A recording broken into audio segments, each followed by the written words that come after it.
Fala rapaziada, aqui quem fala é Cadu Barbosa e mais uma vez estou trazendo um conteúdo sobre futebol aqui nesse canal. Todos os dias a gente tem vídeos sobre futebol, se você curte esse tipo de conteúdo, deixa aqui a sua inscrição, deixa aqui o seu like, ativa o sininho das notificações para você sempre receber tudo que sai por aqui. E hoje, especificamente, eu quero falar sobre um assunto extremamente polêmico, talvez o mais polêmico dos últimos anos aqui no futebol, principalmente brasileiro, que é sobre o VAR. Eu acho que o VAR sofre muitas injustiças aqui no Brasil, muitas injustiças no plural. Eu acho também que o VAR recebe muitas críticas indevidas e que se dá um peso muito grande a algo que não se deveria e se esquecem dos verdadeiros culpados. Por que eu estou dizendo isso?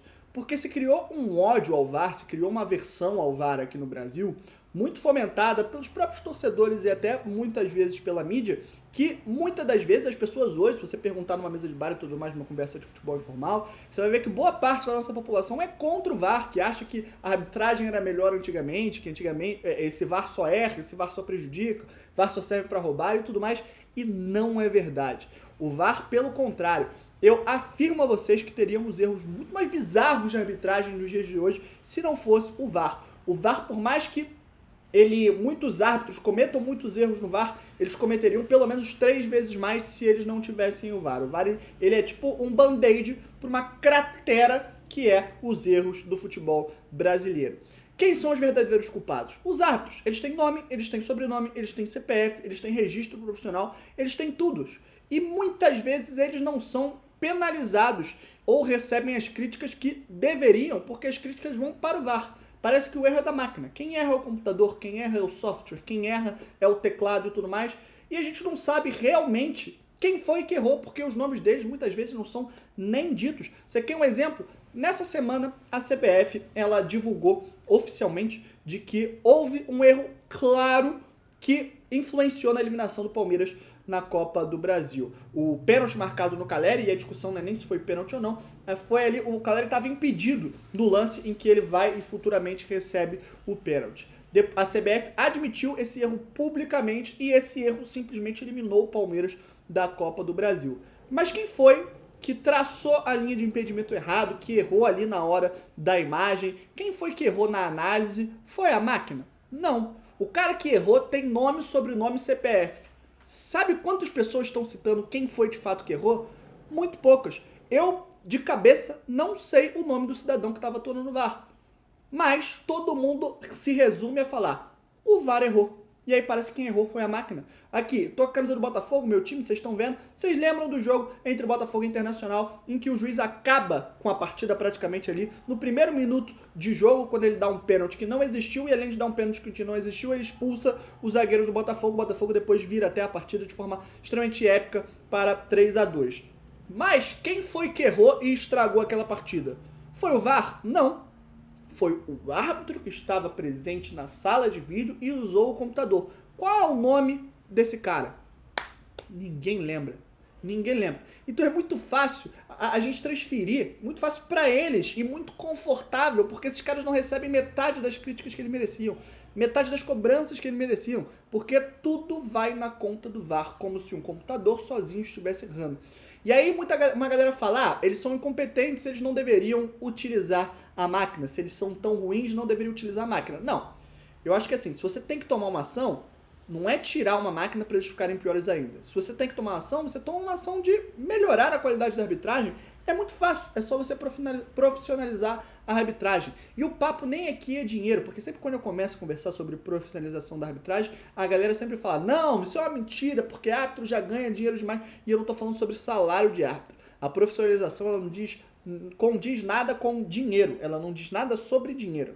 A profissionalização da arbitragem, ela diz sobre a preparação dos árbitros, porque praticamente todos os árbitros, tirando os árbitros FIFA, os mais famosos, que apitam Copa do Mundo e competições internacionais, tipo o Daronco, o Klaus e tudo mais, a maioria deles tem um segundo emprego. Então, por exemplo, o Flamengo investe trilhões de reais no seu time para ter Arrascaeta, Gabriel, Pedro, Everton Ribeiro. O Galo investe milhões de reais para ter Hulk, Arana, Zarate e tudo mais. E aí, esses dois vão se enfrentar. O cara que vai apitar é o caixa do Itaú, é o caixa de supermercado, é o policial, é o professor de academia e tudo mais. A maioria deles tem um segundo emprego. Então, numa véspera de decisão Enquanto os jogadores estão concentrados de um lado, enquanto os jogadores de um time estão concentrados de um lado, os jogadores do time estão concentrados do outro, o árbitro ele tá fazendo um canal porque ele é dentista, ele tá indo numa ocorrência policial porque ele é policial, tá dando aula para uma senhora numa academia, ele não tá se preparando para o jogo de fato, ele não está concentrado como deveria. Normalmente ele viaja na noite anterior para apitar a partida, vai lá, apita, terminou a partida, ele volta para o estado dele e exerce um outro trabalho. E isso é errado, porque assim, é simples. Na profissionalização, o que ela quer dizer? No domingo, um jogador que perde muito gol de perna direita, o que ele vai fazer na segunda-feira? O treinador vai pegar ele, um bom treinador, obviamente, vai falar, irmão, dá 70 chutes com a perna direita até se aprender. Ou então com a perna esquerda, cabeceia, qual for a deficiência. Na segunda-feira, tudo que ele errou no jogo de domingo, ele vai repetir na segunda-feira, ele vai estudar na segunda-feira, ele vai exercer na segunda-feira um treinamento para que ele possa melhorar essa deficiência. O árbitro não passa por isso. O árbitro na segunda-feira, ele não vai para o centro da CBF, ele não vai para uma sala de arbitragem, ele não vai para um campo, sei lá, que seja de várzea, sei lá, de um amistoso, de um treino, para poder aplicar tudo aquilo que ele errou, uma interpretação que ele errou, um posicionamento que ele errou no domingo. Não. Na segunda-feira, ele vai trabalhar em uma coisa completamente diferente. Então, na metade da semana, quer dizer, 2, 3 dias da semana ele é árbitro, e os outros 2, 3 dias da semana ele é açougueiro, dono de mercado, ele é dono de uma oficina, ele é médico, ele é bombeiro, enfim, tem árbitro, tudo quanto. Se você colocar na internet a profissão dos árbitros, você vai achar que cada um está em uma área. Quando, na verdade, eles deveriam se dedicar exclusivamente a se preparar no futebol. Mas enfim, esse nem a profissionalização da arbitragem não era nem o assunto do vídeo. O assunto do vídeo que eu queria especificar, que eu já falei bastante ali no começo, é exatamente isso. Vamos aprender a criticar os verdadeiras pessoas que merecem crítica. Vamos parar de demonizar uma máquina. A gente está gritando contra um computador, a gente está gritando contra um software. Quem falhou precisa ter o seu nome revelado e principalmente o seu nome lembrado. A gente precisa falar, quem errou foi o Rafael Claus, árbitro de tal federação. Quem errou foi o Pedro Voaden, foi o Paulo César de Oliveira, foi o Anderson Daronco, o Rafael Claus. Eles têm nome, eles têm sobrenome. O erro é pessoal, o erro não é digital, o erro não é de uma máquina. A máquina, pelo contrário, ela vai sempre acertar se ela for bem manuseada, se ela for manuseada por pessoas que entendam ela. Então, o discurso final desse vídeo é: parem de demonizar a máquina e comecem a não a demonizar, mas a criticar as pessoas que merecem essas críticas.